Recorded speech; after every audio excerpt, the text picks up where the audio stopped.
제각기 이제 나름대로의 정책 대안들을 이렇게 제시를 해서 공약을 이렇게 만들고 했습니다만은 지금까지 정리된 것은 이 국정 비전으로 이제까지는 국가 발전 이런 것을 중시했다면은 국가가 아니라 어쩌면은 국가도 중요하지만은 그걸로 인해서 국민들의 어떤 행복, 국민에다가 생활에다가 초점을 맞추는 국민 행복과 희망의 새 시대를 한번 만들어보자. 이런 점에서 조금 쳐다보는 각도가 좀 달라졌다 이런 말씀을 드릴 수 있고요. 이걸 위해서 우선 경제 부흥이 돼요. 경제적으로 좀 이렇게 그리고 이제 국민 행복과 문화 융성 이 세 가지에다가 이제 통일 문제 요즘 정말 어렵고 답답한 것 같습니다만 이 네 가지를 기반 축으로 해서 신뢰받는 정부를 한번 만들어보자 하는 것이 국정의 기본 기조다 이렇게 말씀드릴 수 있고요.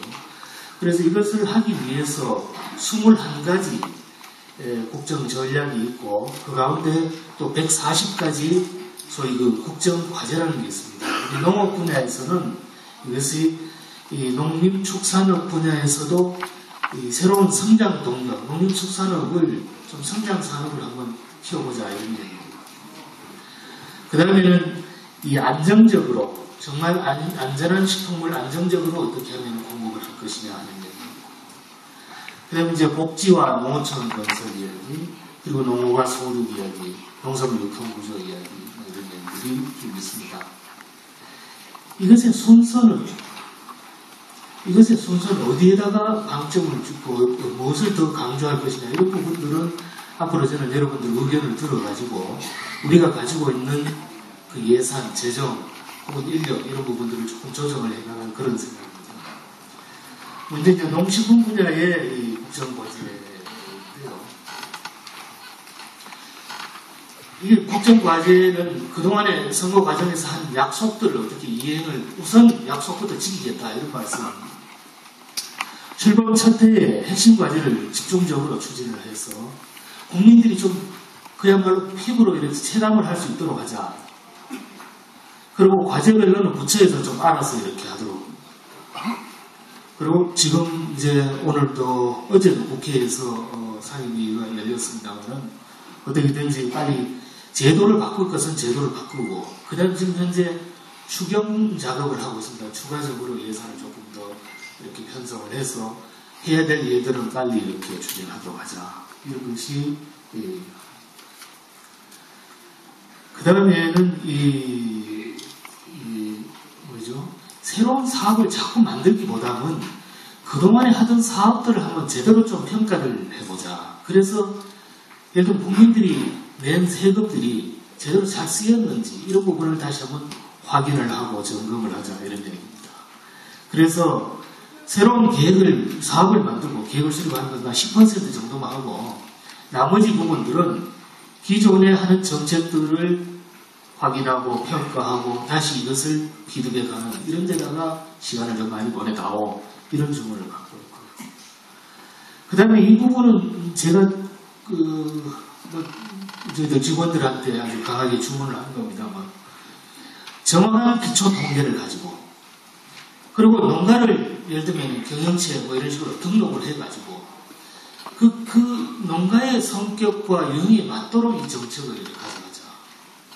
뭐 나중에 스마트 농업 이런 쪽으로 얘기를 올라갑니다만 어쨌든 우리가 가지고 있는 통계 자료 이런 것들이 정확하지 않으면은 그걸 기초로 한 무슨 뭐 관측이 되었든 수급 계획이 되었든 이런 것들이 정말 잘 맞지 않습니다. 그래서 이 부분부터 좀 정비를 해 나가겠다 하는 것이 이 부분은. 그리고는 이 일함에 있어서 부처 간의 칸막이 사실 여러분 잘 아시는 지역개발 뭐 농촌 무슨 관광 이런 것만 하더라도 이게 부처별로 다 안 가지고 있는 데가 없습니다. 이 부처마다 이게 무슨 마을 이런 식으로. 근데 그것을 돈이 무작정 있어서 그럴 것도 괜찮지만은 이게 정말 국민들이 낼 아주 참 아까운 돈인데 그걸 제대로 쓰는가 이런 점에 대해서 좀 더 이럴 때는 고민이 많이 필요할 것 같다 이런 생각을 가지고 있습니다. 그래서 이 농촌 복지도 그렇고 생활 환경도 그렇고 이런 분야에 있는 관련 부처하고 유사한 사업들 이런 쪽에서 혹시라도 중복이 있는 건 없는지, 혹시라도 또 누락되는 이런 부분이 있는지 이런 것을 꼼꼼하게 한번 챙겨보도록 그렇게.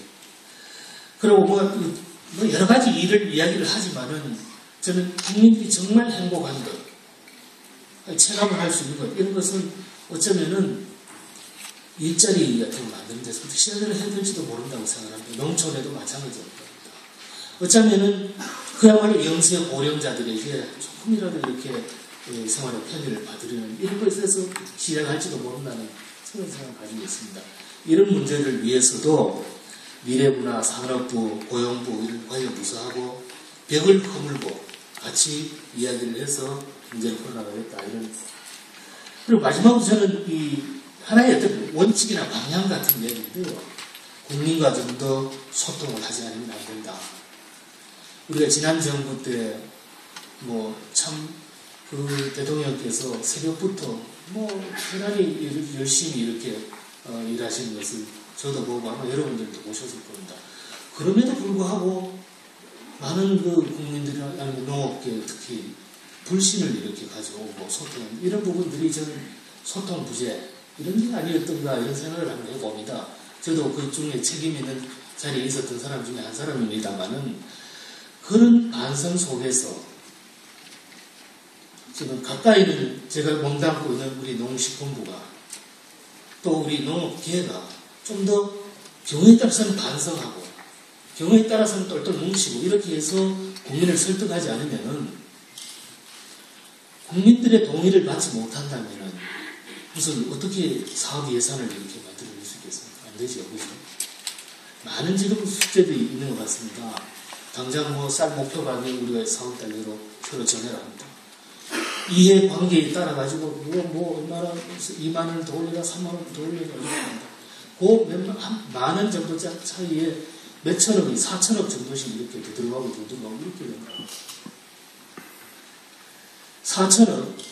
그런데 정치 논리나 이런 식으로 얘기를 하자면은, 그 좋은 게 좋은 대로 합시다 이러지만은, 그 돈이면은 어떻게 쓰는 것이 가장 효과적으로 쓰고, 어떻게 쓰는 것이 가장 많은 국민들로부터 지지를 받고, 우선 순간의 인기가 문제가 아니라, 저는 어떻게 하면 이 땅에서 우리 농업과 농촌, 그래서 건강한 식품을 가지고 국민들의 예를 들면 건강, 앞으로 자라는 세대, 이런 부분들을 지켜나갈 것이냐. 그리고 무엇이 좀 더 중요하고 그런 부분들에 대해서 저는 좀 더 국민과 이야기를 하고 거기에서 말하자면 투자의 우선순위 이런 것들을 찾아내야 됩니다. 거기에서 국민들과 함께 현장에 가서 그동안에 돈 썼던 것들을 가지고 그래 여기는 이렇게 썼는데 성과가 이 정도입니다. 일자리를 몇 개 만들고 이렇게 성과가 이렇습니다. 여기는 이렇습니다. 이 부분들을 저는 잘 설명을 드려가지고 공감을 얻을 때만이 국민들이 납득을 할 수 있을 것 같습니다. 그 납득하는 이런 것을 만들기 위해서 어쨌든 저는 이 국민들과 조금 더 소통을 하기 위해서 나중에 말씀드리겠습니다만 국민 공감농정위원회 이런 것을 4월 중순쯤부터 한번 시작을 하려고 합니다. 왜냐하면 농업계 우리끼리 좀 더 가지고 이렇게 하자 이게 문제가 아니라 진심으로 국민을 설득해내지 못하면은 어쩌면은 더 이상 이렇게 해보기가 좀 어렵다 이런 위기 상황이다 이렇게 말씀드립니다. 농정의 이제 비전이라고 비전까지는 크게 봐서 우리가 국정 과제로 앞에 했던 4가지, 5가지입니다. 하나는 창조 경제, 농업 분야에서도 IT라든지 BT 이런 새로운 어떤 과학 기술 이런 걸 접목을 하고, 그 다음에 농업을 단순한 생산에 머물지 않고 이것을 가공을 하고 유통을 하고 때로는 관광이니 서비스 이런 쪽으로 연계를 접목을 하는 6차 산업 과제. 6차 산업 이야기를 하니까 생각나는데 이 이야기는 일본의 그 동경대학에 계시던 이마무라 선생님이라는 분이 하셨던 이야기인데요. 우연하게 그분이 95년 무렵에 했던데 그 무렵에 제가 여기 우리 정영일 보장이 계십니다만은 그때 정경련에서 우리 연구원에 연구 용역을 하나 줬는데 농촌 경제에 관한 연구였습니다. 그래서 그것 때문에 일본에 갔다가 이